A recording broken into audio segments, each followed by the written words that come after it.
प्रशासन कह रहा था कि सड़क नहीं है, गाड़ी चलाना संभव नहीं है, लेकिन इच्छाशक्ति के आगे सभी बाधाओं ने हार मान ली है। मयूरभंज जिले के बिशोई ब्लॉक के बुरुडीही गांव से एक ऐसी खबर आई है जिसने सरकारी सिस्टम की नाकामी को उजागर कर दिया है। जहां प्रशासन ने विश्वास जताया था, वहां गांव के 2 युवाओं की हिम्मत ने आज पूरे गांव की प्यास बुझा दी है।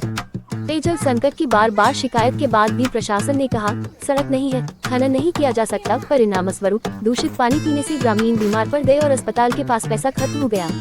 लेकिन गांव के 2 जागरूक युवकों को यह उपेक्षा सहन नहीं हुई। अपनी पहल पर उन्होंने तथाकथित सुलभ सड़कों पर गांव में खनन गलियां लाई और उन्हें अपने खर्च पर 2 स्थानों पर खोदा।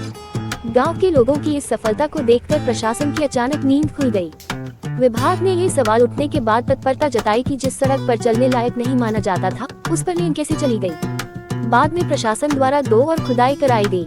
लेकिन विडंबना यह है कि जिन लोगों ने वर्षों तक लोगों को प्यासा रखा, वे अब मीडिया में अपना गुस्सा जाहिर करने से नहीं हिचकिचाते। ऐसा शिकायत करते हैं बबलू मुर्मू, साइमन हेम्ब्रम। ग्रामीणों ने गुस्से में कहा, हमें बहुत परेशानी हो रही थी, सरकार ने नहीं सुनी, आखिरकार हमारे बच्चे पहिया लेकर आए।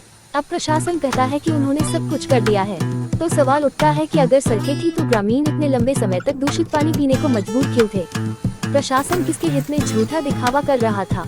बुरुडीही गांव की यह घटना अब प्रशासन की जिम्मेदारी और युवक के साहस को लेकर चर्चा का केंद्र बनी हुई है।